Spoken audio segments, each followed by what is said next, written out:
All rights reserved. We reserve all rights.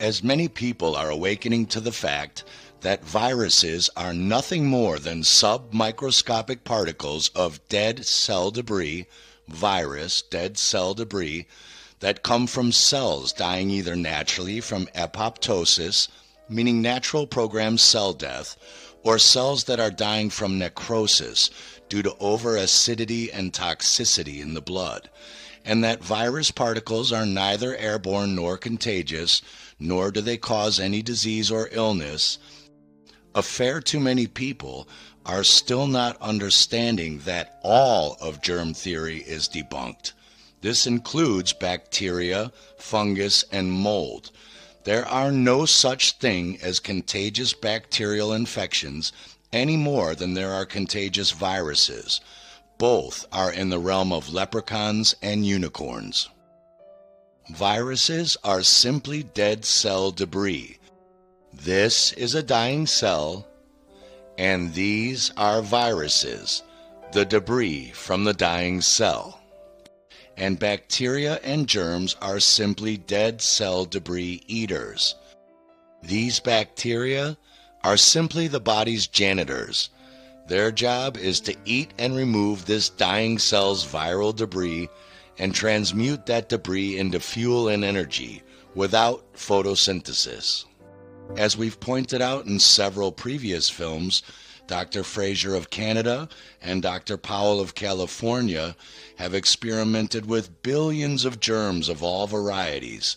That includes all known bacterial forms, but have been unable to produce a single disease by the introduction of germs into human subjects.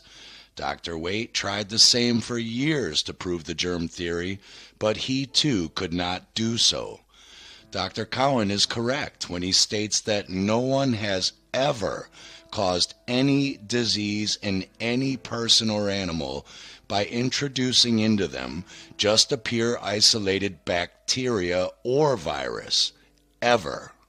The germ theory of disease is the origin of the myth of contagion. It is just a theory, not a fact, and it applies to all bacteria and germs, not just virus particles made out of dead cell debris. And here is the heart of all of the confusion. Though germs themselves are neither contagious, harmful, or toxic, under certain conditions, the byproducts of a small percentage of these germs can be highly toxic and poisonous. Snakes are an excellent analogy for understanding germs and bacterium. Out of 3,000 known species of snakes, only 600 or 20% of those species are even venomous, and only 200 species or 7% of all snakes carry a venom able to significantly harm or kill a human. 90% of those rare dangerous kinds of snakes live in places where humans very rarely go or encounter them, unless purposely looking for them. None of those snakes or their fangs are dangerous to humans. It is the venom byproduct that the snakes can produce that can be harmful or fatal. If you remove the poison glands from a cobra, it can bite you all at once. It will not kill you. You can even cook and eat a poisonous snake. Snakes and snake bites are not fatal or harmful. The poisonous venom byproduct or waste product of 7% of snakes injected into your bloodstream is what is harmful or fatal. Germs are no different. Your own body has trillions of them inside of you at all times, eating your viral dead cell debris and waste products. You can also eat germs, breathe them in, drink them, or even in the case of scientists like Dr. Fraser, Dr. Powell, and Dr. Waite, you can isolate these germs by soaking them or macerating them in a solution, pouring that solution through a nanofilter to get out all other particles and debris, spin that fluid in a density gradient centrifuge machine until all of the same kind of germs are in one band together. Suck that band out with a pipette and inject that isolated germ or bacteria into a human subject, and nothing will happen. Not one person has ever been made sick by doing this without adding some other poisonous chemical or tissue to the injection. Not one. Germs themselves do not cause disease, just like snakes and snake bites do not cause illness or death. However, just like the snakes, around 2% of different germ forms can start producing highly toxic waste byproducts when they are suddenly living in an oxygen-deprived or highly acidic, putrefying environment, like a dead or dying organism. Just like the snakes that can produce highly toxic venomous byproducts, it is not these germs themselves that cause illness. It is ingesting or injecting the poisonous waste byproducts of their fermentation that is toxic. Snake, germ. Snake venom, germ venom. In the 1800s, Rudolf Virchow introduced the idea of using microscopes for autopsies, and scientists like himself, the chemist Louis Pasteur, and Crook found bacteria in some of the throats and saliva of dead rotting corpses of people who had died of scarlet fever and pneumonia. They came up with the germ theory of disease, postulating that these bacteria must be secreting some kind of pathogenic poisonous toxin that was killing the cells of these people and causing their deaths. The first problem is they didn't always find these bacteria in the autopsies of people who died of scarlet fever and pneumonia. So how do you explain their deaths? That's like assuming fire is the cause of all duck deaths because we found all of these burnt duck corpses, but can't explain why these duck corpses have no burn marks. If germs are the sole cause of scarlet fever, tuberculosis, and pneumonia, then the same germs must be found in all people with these diseases, not just some of them. And they aren't. An inconvenient fact the big pharma cult hides from the general public. The second problem was the fields of biochemistry and molecular biology were not advanced in the 1800s, and we now know that bacteria do not produce toxins, but normal enzymes like amylases, lipases, and proteases used in food and alcohol fermentation or the production of lactates that either do not appear in a healthy human being, or if they do, never in such an amount as to make them dangerous. Enzymes are simply proteins that serve two functions. They can either take an advanced molecule like food or even snake venom and break them down into smaller materials that can be reused by the body or eliminated as waste, or they can take smaller molecules and bind them together to make more advanced molecules that the body can use.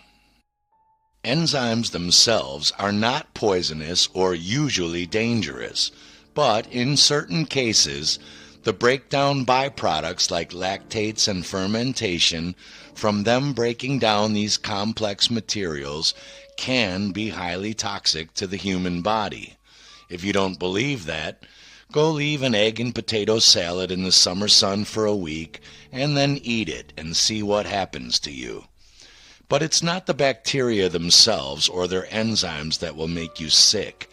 It's the putrefied waste byproduct of the complex organic molecules that they break down that are sometimes poisonous.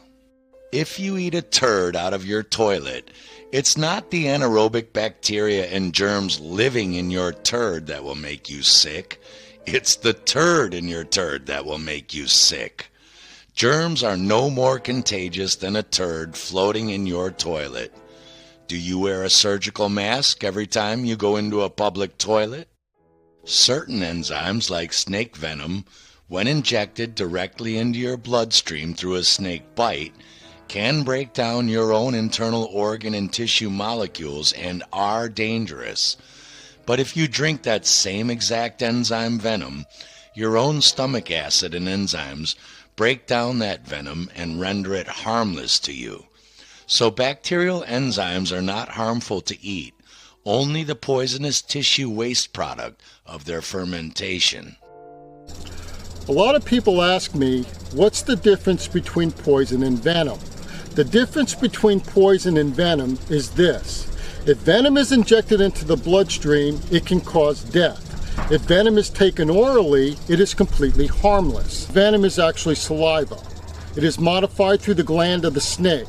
It is composed of enzymes and proteins.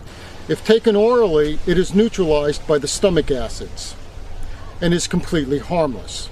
If poison is injected into the bloodstream, it can cause death. If poison is taken orally, it can also cause death. And that is the difference between venom and poison. What I have here is a champagne glass for a small demonstration. What I'm going to do is extract venom and drink it. The yellow secretion you see coming through the fangs is actual venom. Venom is composed of enzymes and proteins.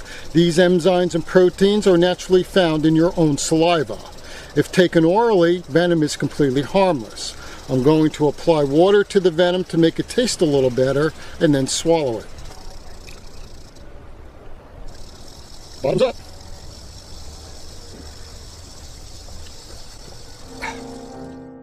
If a cobra bit you, you would die before your body had the 8 to 10 weeks needed to produce the enzymes needed to break down that venom before it could deteriorate your organ tissue and kill you. This is why snake antivenom is made of serums of the blood of horses, goats, sheep, donkeys, rabbits, chickens, camels, even dogs and cats that have had minute amounts of snake venom injected into them and have created enzymes in their blood over 8 to 10 weeks that break apart that snake venom before it can break apart any bodily tissue. Now, they inject you with a possum blood serum, which already has natural enzymes in their blood that can withstand 80 rattlesnake or even coral snake bites. If a rattlesnake bit you, you'd be racing to the nearest hospital looking for animal enzymes to neutralize that poison. You wouldn't pick up the snake and make it bite you again. Yet these people talk you into doing the exact same thing to you and your children, and suddenly you're dancing around on TikTok, bragging about how little you like to use your brain for understanding important things. It was noticed since ancient times that alcoholics seem to be immune to getting sick from large quantities of alcohol. It was falsely believed that by slowly poisoning themselves every day, they somehow built up an immunity to the toxins in the alcohol. Of course, we now know through biochemistry that in reality, just like antivenoms are manufactured, the bodies of alcoholics, expecting to be poisoned constantly, start to produce enzymes that neutralize a large portion of the toxins in the alcohol. It does not make them immune to alcohol toxins. It just lessens the dose of the poison, so they need to drink more of it to get the same poisoning that a person who rarely drinks would get from just drinking one glass. If an alcoholic who drinks 2 bottles of wine a day stops drinking wine for a few months, their body will stop producing those enzymes, and they will fall over sick as a dog if they try to drink 2 bottles of wine with no enzymes to neutralize the majority of the poison. In fact, the germ fermentation waste product known as alcohol is at the root of the bogus theory about us having an immune system, antibodies or antivenoms, inoculation, vaccinations, and immunization, driven by the erroneous fallacy that you can somehow build up immunity to poisons and toxins by poisoning yourself. How many times have you heard yourself or others falsely saying something like this. Besides, what do you think you have an immune system for? It's for killing germs. But it needs practice. It needs germs to practice on. When I was a little boy in New York City in the 1940s, we swam in the Hudson River, and it was filled with raw sewage, okay? We swam in raw sewage, you know, to cool off. And at that time, the big fear was polio. Thousands of kids died from polio every year. But you know something? In my neighborhood, no one ever got polio. No one, ever. You know why? Because we swam in raw sewage. It strengthened our immune systems. The polio never had a prayer. We were tempered in raw shit. So, I don't get colds, I don't get flu, I don't get headaches, I don't get upset stomachs. And you know why? Because I got a good, strong immune system, and it gets a lot of practice. I'm sorry, George, but our body's so-called immune system is not to get rid of germs. Germs are the integral part of the body's so-called immune system, and part of the reason you didn't get sick from swimming in raw shit. Germs are the body's janitors, and their job is to eliminate all of the toxins and dead cell debris from the body and transmute that debris into other usable energy by the body's cells and other bacteria. These germs are not killing these strawberries or making them sick, and these strawberries did not catch these germs from the atmosphere around them.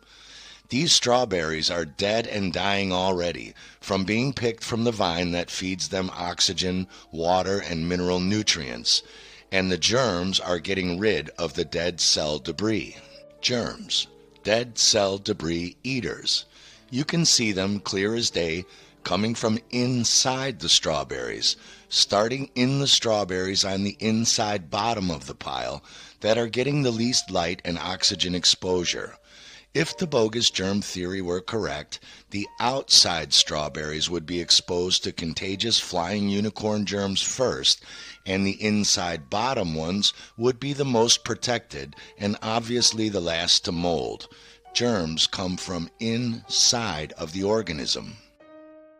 Just like the tiny percentage of snakes that are poisonous live where humans rarely encounter them, the tiny percentage of germs that create a toxic fermentation or lactate byproduct only live in an anaerobic environment that have no oxygen, meaning they live in dead or dying oxygen-starved human and animal corpses or rotting plant tissue. It is true, a tiny percent of these oxygen-deprived anaerobic bacteria can produce highly deadly toxins from fermentation as they break down dead, rotting animal and vegetable flesh. But unless you're actively seeking these toxins out to eat and drink, as most of them taste and smell too putrid and foul to eat or drink without vomiting, unless you inject these toxins directly into your bloodstream, like vaccines do, being afraid of catching the germs that created the putrefied waste is like walking around Oslo, Norway, in constant fear of an Indian king cobra attacking you. With quaxines, they actually do inject you with the dead or dying, putrefying, poisonous, rotting flesh of sick, cancerous monkey kidney tissue, aborted fetal tissue,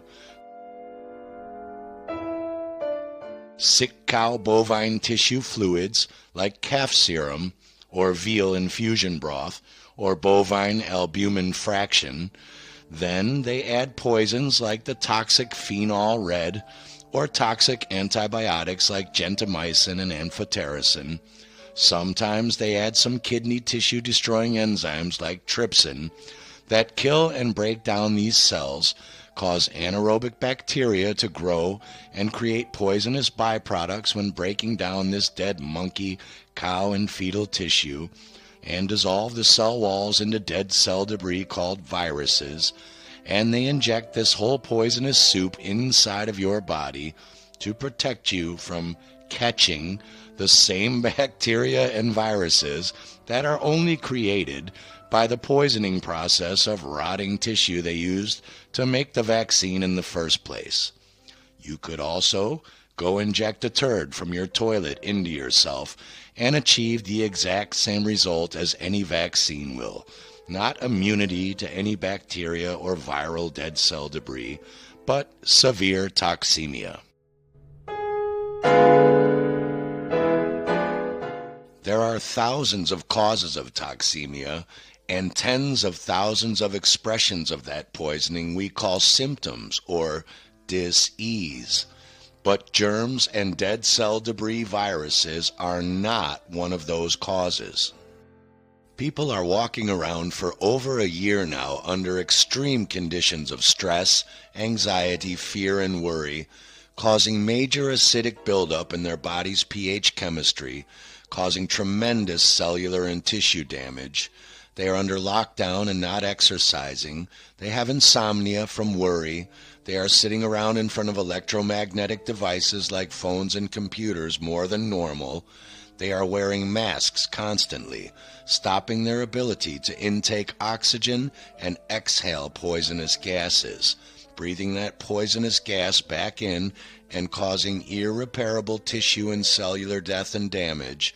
And then when their body goes into emergency detox conditions, they get sick and say, "Oh my God, it must be COVID. This is 10 times worse than any flu I've ever had." It's not COVID. You have just never poisoned yourself for a year straight before and suffered the symptoms of trying to clean out the damage of hypoxia, respiratory acidosis, embolus and blood clotting, CO2 poisoning from your mask, and you should be lucky you aren't having strokes, seizures, and heart attacks from doing this to yourself yet, and are still able to detox without dying. On top of that, many people have injected themselves with an experimental gene therapy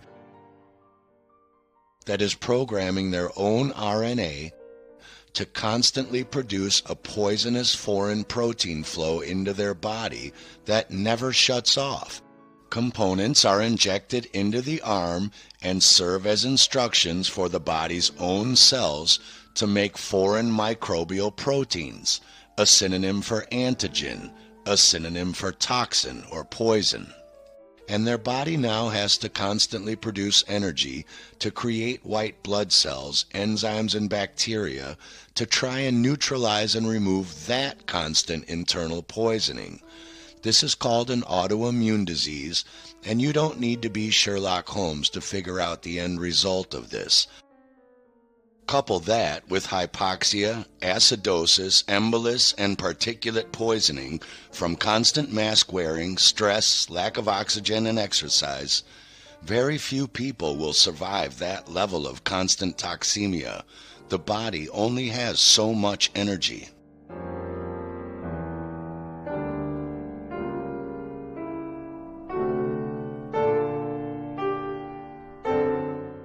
So how did we get here?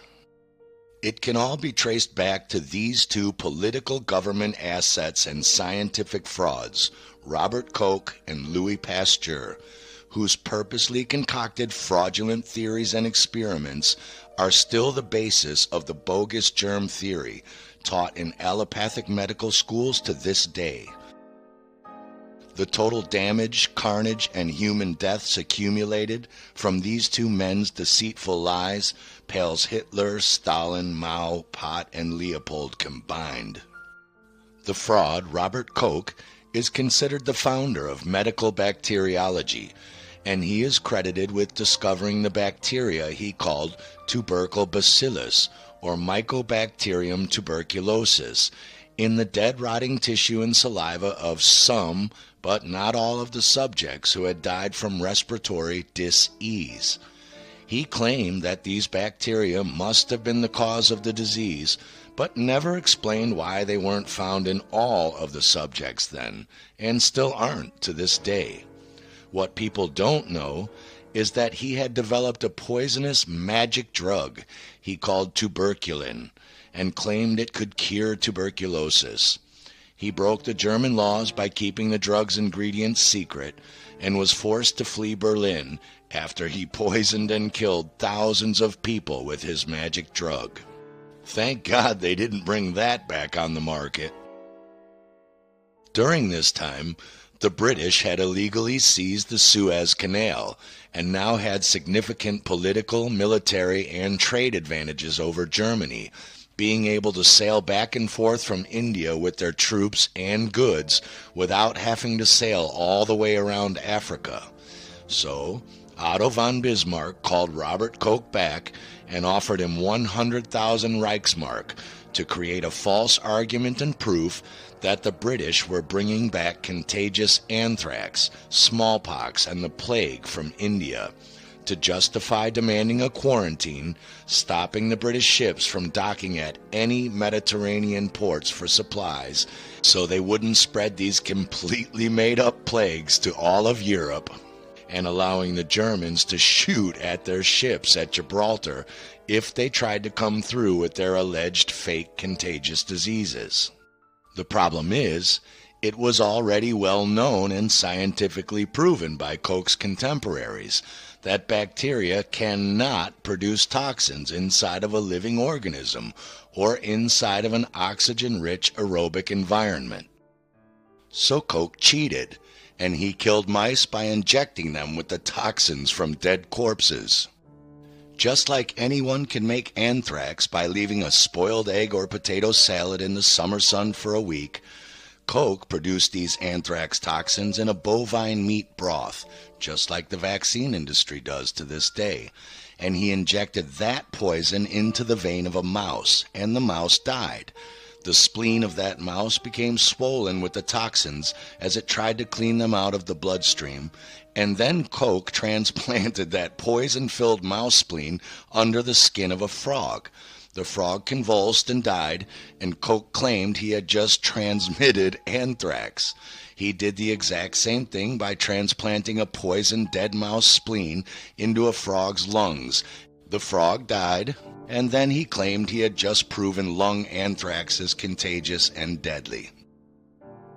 In other experiments, he was cutting open the tracheas of animals with incisions, inserting the poisonous lab-grown liquids continuously, and when the animals died, he claimed it was the germs in the fluid that killed the animals, not cutting open their throats and pumping poisonous liquids down it. He never did any control experiments by cutting open animal throats and pumping the same amount of a harmless water or saline solution down to see if the animal also died from the procedure and not the germs or toxic fluid. Which is ironic, considering to this day Koch himself is credited for stealing Friedrich Gustav Henle's postulates, now called Koch's postulates, which claim you have to run the control group experiments on the healthy animals or tissue cultures, of which Koch himself never did any such thing in any of his own experiments, because Bismarck was paying him to fabricate a lie about contagious plagues for political use against British trade ships, not to conduct valid scientific experiments. Koch was also one of the first to start photographing bacteria through microscopes, but in order to do this, he had to dye the bacteria so they would show up on his film, and he received those colorant dyes from the petrochemical industry. Then, all of the other medical researchers took the same colorants, took healthy tissue, they acidified that healthy tissue and discovered they had the same coloring reaction and grew the exact same bacteria that can be seen and photographed, just as Robert Koch did. But later, they discovered that these chemical colorant dyes actually killed bacteria by making holes in them, and others inhibited the DNA of the bacteria so that they can no longer reproduce, and the bacteria die and return back to phage or spore form. From this, antibiotics were contrived from colorants. Ever wonder why they're filled with all of those bright, pretty colored beads? That's right. Our doctors are killing our body's janitorial bacteria that are trying to help us by cleaning toxins out of our body by poisoning our body with something so toxic it even kills bacteria, and we call this medicine. IG Farben was a powerful cartel of chemical and dye manufacturing companies like BASF, Bayer, Hoechst, and later Merck, who pioneered the commercial manufacture of morphine and held a virtual monopoly on cocaine. All you have to do is look at how our elected democratic governments are all taking orders from non-elected big pharma think tanks and organizations while blatantly and shamefully peddling their experimental gene therapy quacksine, and you can easily understand the immense power this cartel has obtained since the days of Coke. Which brings us from Deutschland to France, and perhaps an even bigger fraud, Louis Pasteur. Pan is known symbolically as the trickster god, and also the god of panic and the nature of the human psyche. Pandemics have been scapegoats, or rather scapegoats, since ancient times, used to blame and suppress upheavals, to control starvation situations, cover up military slaughters of innocent civilians in warfare, and to expel or quarantine political threats, troublemakers, and undesirables. You can see this same old tired, fear-based emotional con game being played out today on awakened people, being labeled anti-vaxxers, health threats to the general society, and excluded from public participation without their quacksine passports. And the same thing was going on in Pasteur's day as well. The French were at war with Germany, and in order to garner public support, the French government hired Pasteur, just like Bismarck did with Coke, to blame the Germans for a smallpox epidemic and justify invading and killing them so it didn't spread to France, and to justify killing civilians in the process. Those weapons of mass destruction got to be somewhere. Nope, no weapons over there. Maybe under here.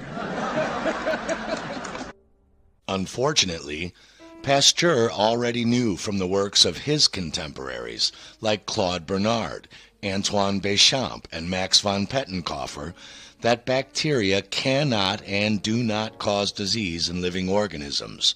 So he came up with the idea of a virus. There must be tiny invisible microscopic particles that cannot be seen under the microscope that are causing the disease, not the bacteria themselves, perhaps emitted by the bacteria. It's very hard to debunk a theory about something you cannot see or even identify if it exists or not. Pure evil genius.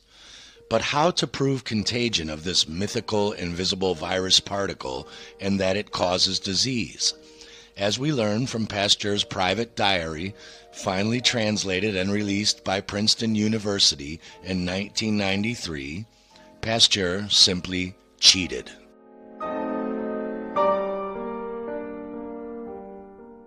In one of his experiments, he pressed the poisonous rotting flesh from a dead animal through a filter, then injected that poisonous liquid into the brain of a dog that was tied vertically onto a pole. He used a third of the volume of the dog's brain for the liquid injection. The liquid comes shooting out the other side. The dog convulses, barks, foams from the mouth, and dies. Pasteur claimed it was his fabricated rabies virus that killed the dog, not filling a third of its head with that poisonous fluid from a rotting animal corpse. Pasteur also claimed he had an antidote to his virus, or what we call today a vaccine, and he admits in his private journal that he was going around injecting poisons he claimed to contain viruses into animals and then injecting harmless fluids into other animals, and claiming the ones that died had not had his vaccination antidote, and the ones that didn't die had been vaccinated with his antidote, when none of them had. There are too many to mention in this film, but this guy, this fraud, is the father of vaccination and virology. The Germans had their antibiotics and chemotherapy, and the French now had their vaccinations. But what Pasteur didn't foresee was the advancement in microscopy technology that would actually allow future scientists to see the smaller than bacteria-sized particles under electron microscopes. Naturally, virologists were excited about this and started looking for these invisible particles that Pasteur claimed were causing contagious disease and illness.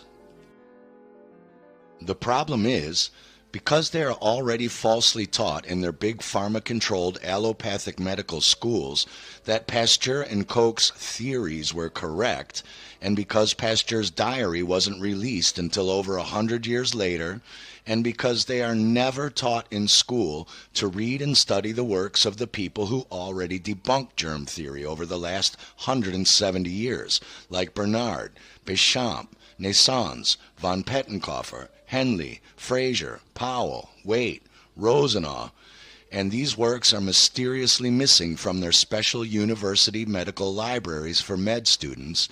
They are already working under a false assumption. They are just looking for the particles, not double-checking to see if the particles actually cause disease or are somehow airborne or contagious, which they aren't and don't. You can go see our 2-hour film, Virology Debunks Corona, for easy-to-understand details on virology fraud and what they actually do. But for the scope of this film, let's use an analogy. Let's say you were taught in school that it is a fact that the sky is probably theoretically actually a light purplish yellow, not blue. We'll call it the purple theory of sky. Even though there is zero proof of such a claim by using your own eyes, school said it was so you set out to prove it. Then you take a picture of the sky and you apply a computer-colored filter to it, and lo and behold, you've just proven the sky is purplish yellow. That's exactly how virologists create virus particles in a petri dish, by starving monkey kidney tissue of nutrients and then poisoning them with antibiotics and enzymes that kill the cells. And then as the cells break down, it creates the particles of dead cell debris. And they say, there it is, Pasteur's virus. Yeah, there it is, the sky is purplish yellow. Of course, in real life, the sky is blue, and in real life, virologists never see virus particles until they starve, poison, and kill the cells. That is because viruses are dead cell debris, and germs are dead cell debris eaters. The 3 most commonly asked questions are, what about chickenpox and chickenpox parties? And what about sexually transmitted diseases? Why is it 3 out of 4 people in our family all got sick at the same time together? How do you explain those? These are excellent questions, and this must be covered in 2 parts. First, the fallacy in all of these questions, and secondly, what is the method of these biological triggers if it's not caused by contagious germs and viruses? Unfortunately, the area of science pertaining to the second question is something big pharma and universities will never give research grants to properly investigate, as it will take down their multi-trillion-dollar-a-year allopathic drug empire. Only an idiot would fund their own demise. But first, the fallacies. Correlation does not imply causation.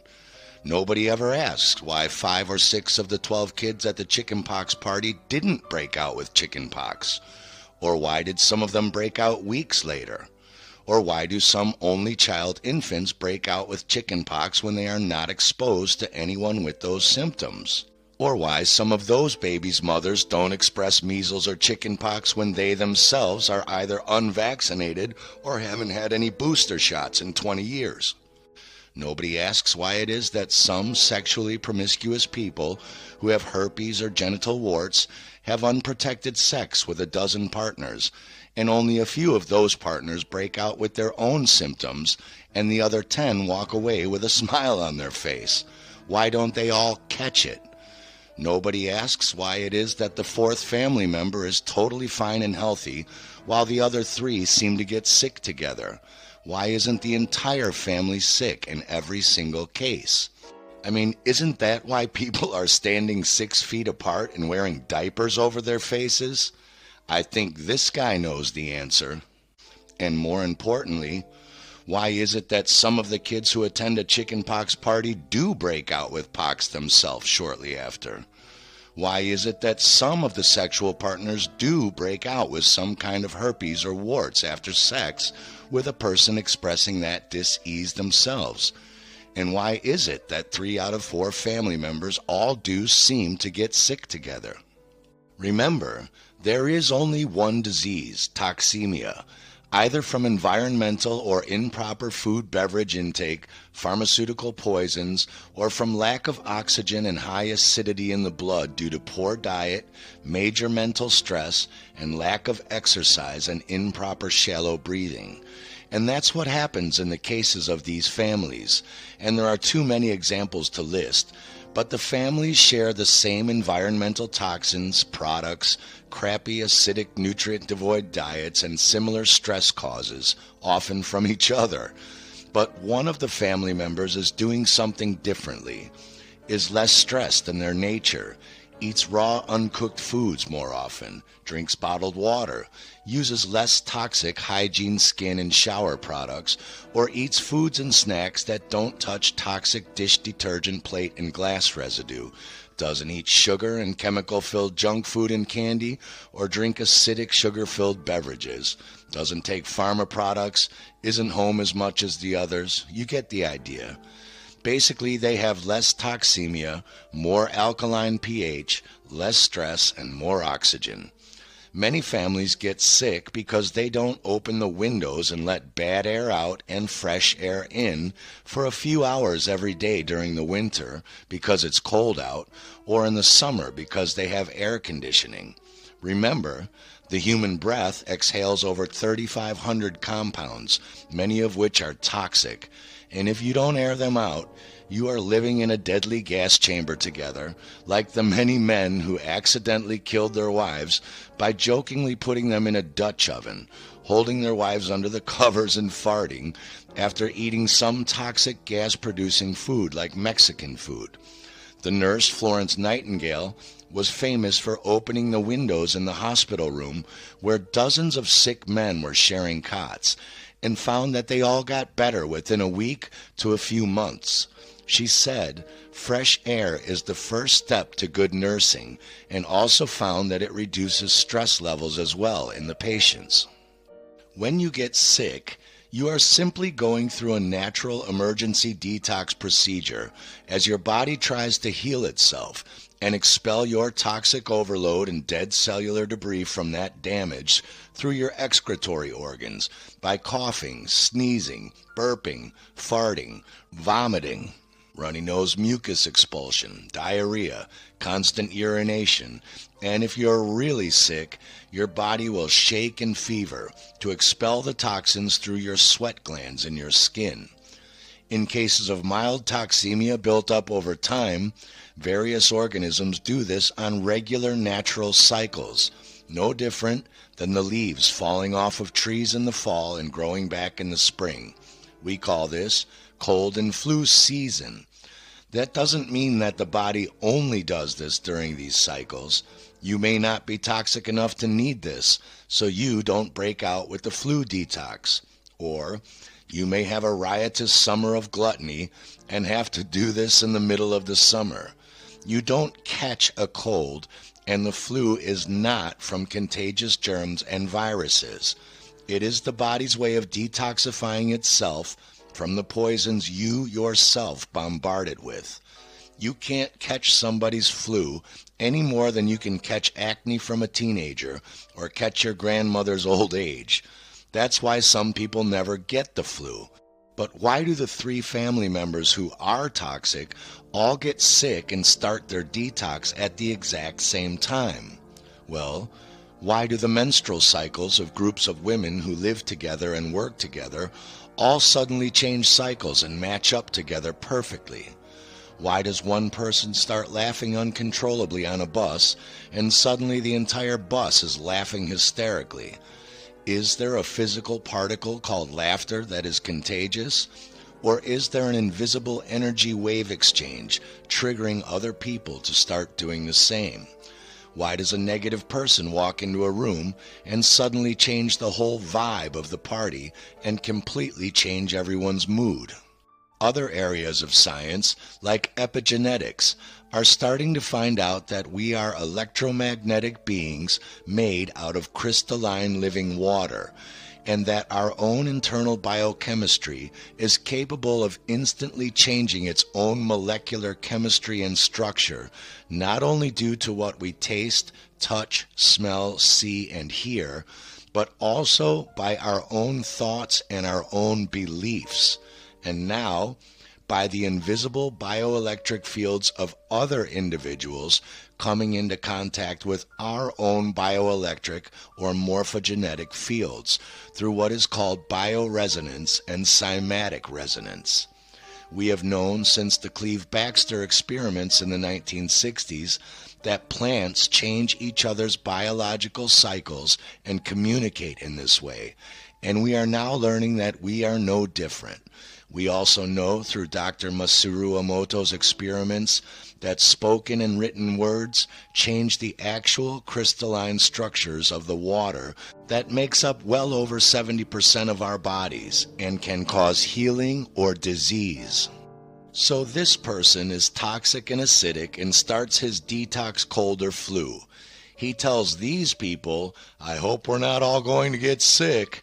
And since they all believe in germ theory nonsense, these two's five senses see and hear him getting sick, coughing, puking, nose running, fevering. They smell his gaseous mouth and anus shedding of toxins and bathroom residue, and his own bioelectric field interacts with their fields, coupled with their own belief in contagion and that he will make them sick, tells their bodies it's time to start your own detoxification process, just the same as plants do. And this changes their molecular biochemistry to start this cycle prematurely, just like women's menstrual cycles syncing up. Chickenpox and measles are normally childhood growing diseases, which are basically fibrin disturbances leading to thick blood or embolus, causing swelling and skin exudations or red bumps on the skin. This is from a nutritional lack of potassium chloride and iron after changing diet from the mother's potassium-rich breast milk to regular foods, or for infants, from stress and either being poisoned by their toxic mother's milk, or they aren't getting enough potassiums and irons from a malnourished mother.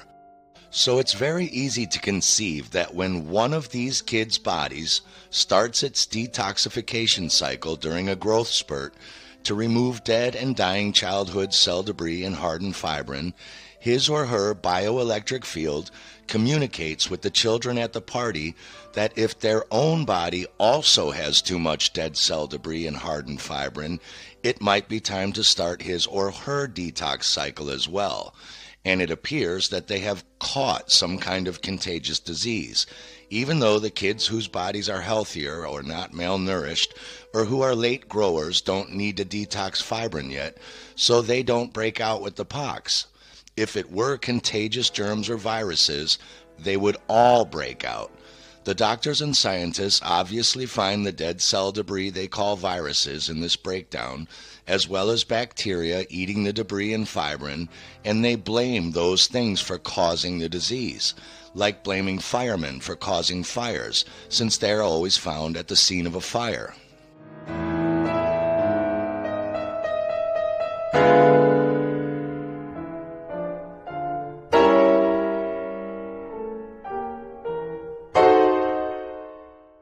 The human excretory system has many organs, but aside from the skin in emergency detox situations, all of the toxins in our body come out of three places: the mouth, genitalia, and anus.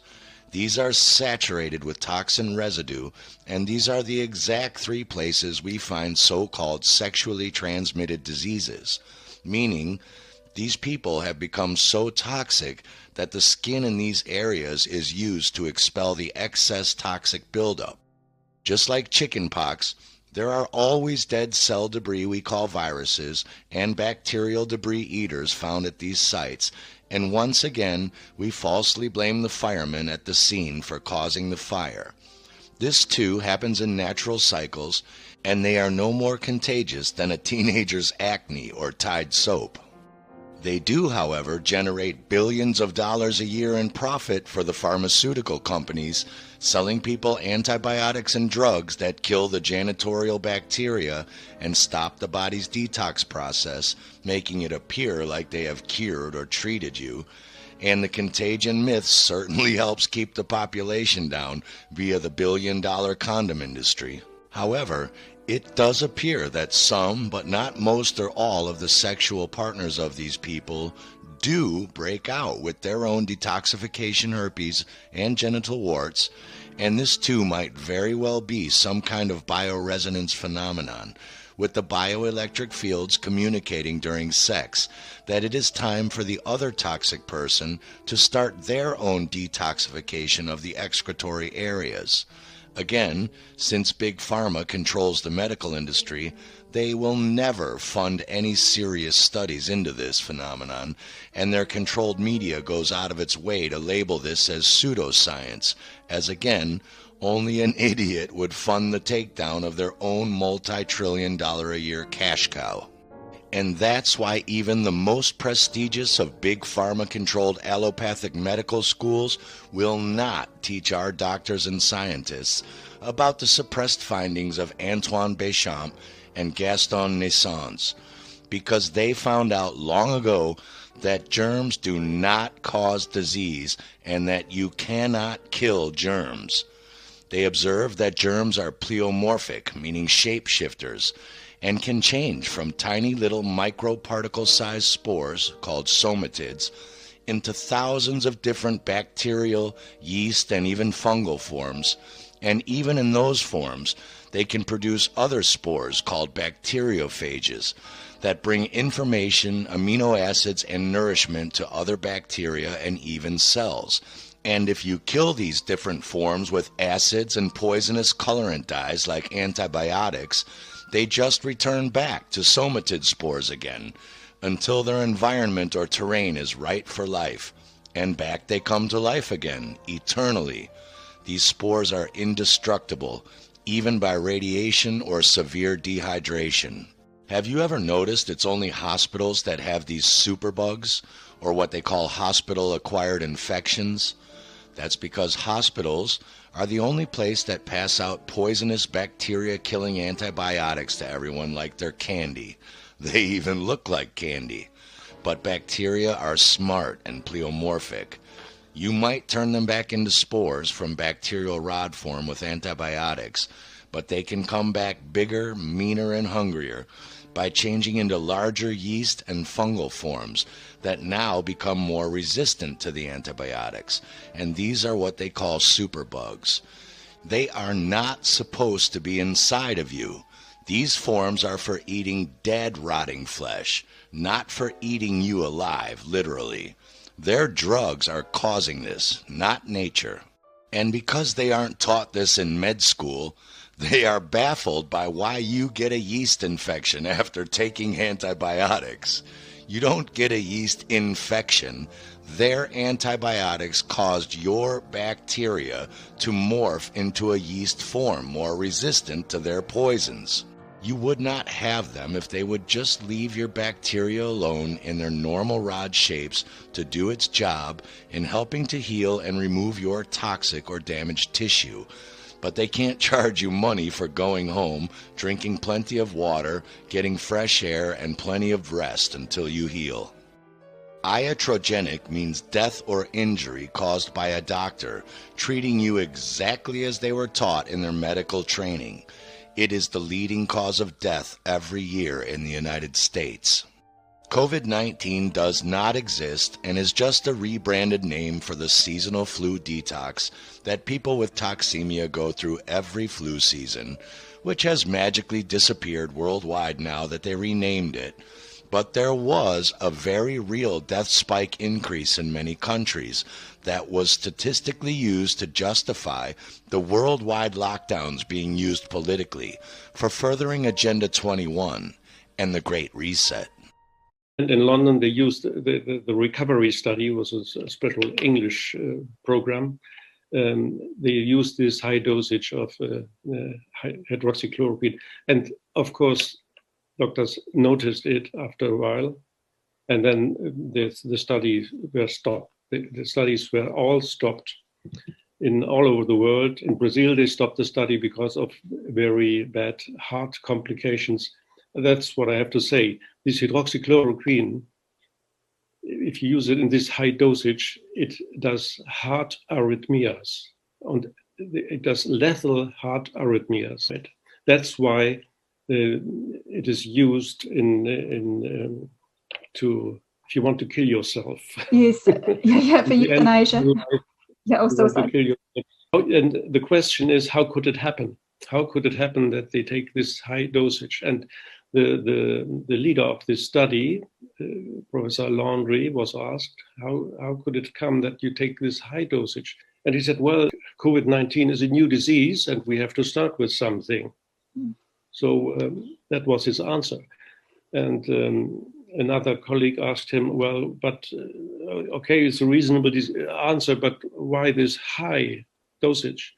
Then he said, well, he looked how they had treated amoebiasis in the early days, and it was a similar, they took a similar amount of pills. And then the other doctor said, well, I never treated amoebiasis with hydroxychloroquine. We used hydroxyquinoline. I think he confused it. This man is a dangerous man. It is immediately toxic, and you get these lethal heart arrhythmias. Beware the false prophets out there, pushing their lethal pharmaceutical anti-malarial drugs in the wrong doses as the cure or prevention for something that doesn't exist and doesn't cause disease. There is nothing to prevent or protect against. Viruses are dead cell debris, and germs are symbiotic with the human body and are our body's janitors, along with our white blood cells. We have no immune system. We have germs, enzymes, and white blood cells to neutralize and clean out toxins.